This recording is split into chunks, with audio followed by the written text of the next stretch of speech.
Hello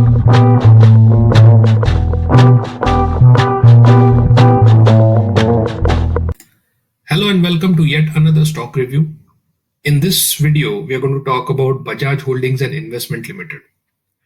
Now, this company is an Indian company headquartered in Pune. BHIL, short form for Bajaj Holdings, has been registered as a non-banking financial company, NBFC. It is an investment and asset management company. Now, when we say asset management company, it holds a AUM.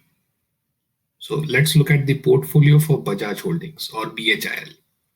Now, if you see closely, it has majority stake in a recent acquisition that it did of Maharashtra Scooters Limited. It has 51%.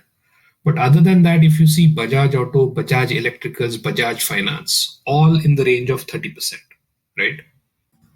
Now imagine holding 30% stake in Bajaj Finserv as well as Bajaj Auto. So this means when the price of Bajaj Auto and Bajaj Finserv grow, price of this stock will grow. Let's look at the technical analysis of Bajaj Holdings. We pull up a chart. We'll cover 2 quarters. So starting with Feb, we pull up a candlestick chart. The current price for Bajaj Holdings is around 4,745 rupees. If you see, the stock has grown steadily across 8 months. Now, pulling up the daily moving averages, the red one is the 20-day moving average, the orange one is the 50-day moving average, the yellow line is the 100-day moving average, and the green line, which is kind of a baseline for us, is the 200-day moving average. Why do I say baseline? Because this line really shows or really is the bottom where we can actually buy the stock when there is a huge fall in the market. If you look closely, all these lines are separated in the recent months, starting July. That means the stock is in uptrend motion. But apart from daily moving averages, we also need to look at RSI, the relative strength index, because daily moving average alone does not give a clear picture. So looking at the RSI plotting, you can see how the chart has moved over the months. The top line is above 70. The bottom line, the green dotted line, is below, or let's say 30. And a good buying zone is around 40 to 60. Now, to take a real world example, if we just see that if we want to buy at extreme bottom, which is the green dotted line around April, you will see the stock moved from there and went up gradually.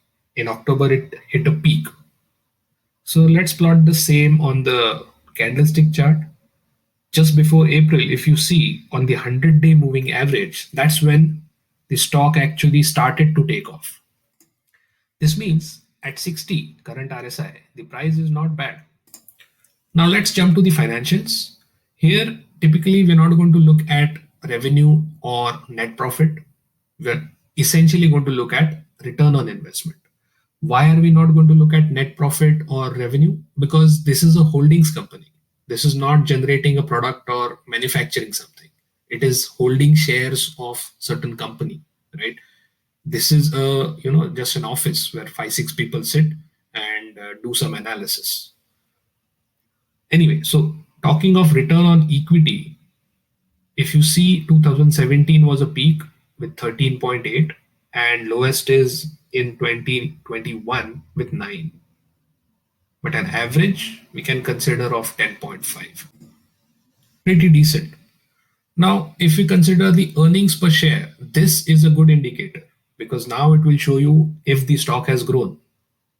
And if you rightly see last 5 years chart of EPS, you will see it has steadily grown from 2017, which was 222, to 327 in 2021. So if you plot a dotted line, you will see a steady growth right from 2017 up to 2021. Now let's look at the shareholding pattern. Now, this is very important because since it's a holding company, we need to know if the promoter really believes in this company or not. So, if you see, the promoter holds around 50%, which is a good sign, and the rest is held by the public.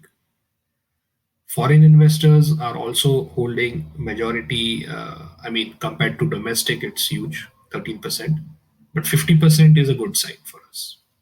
Also, if you look at the right hand side diagram, you'll see the plot of the holdings percentage, which has not changed in the last 5 quarters that we see, and also the pledges are negligible or zero.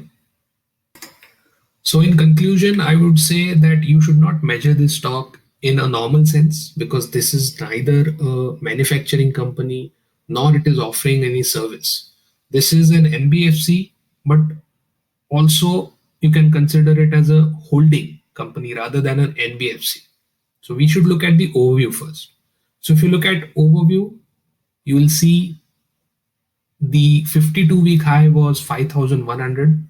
So if you look at the current price, there is still potential to grow up to that limit. Secondly, if you see the sector PE, which is 58 almost, and this stock's PE, which is 14.9, which is too underrated. So there is potential again. Book value is 3,964, which is okay. Profit to book is 1.2, which is also in the decent range.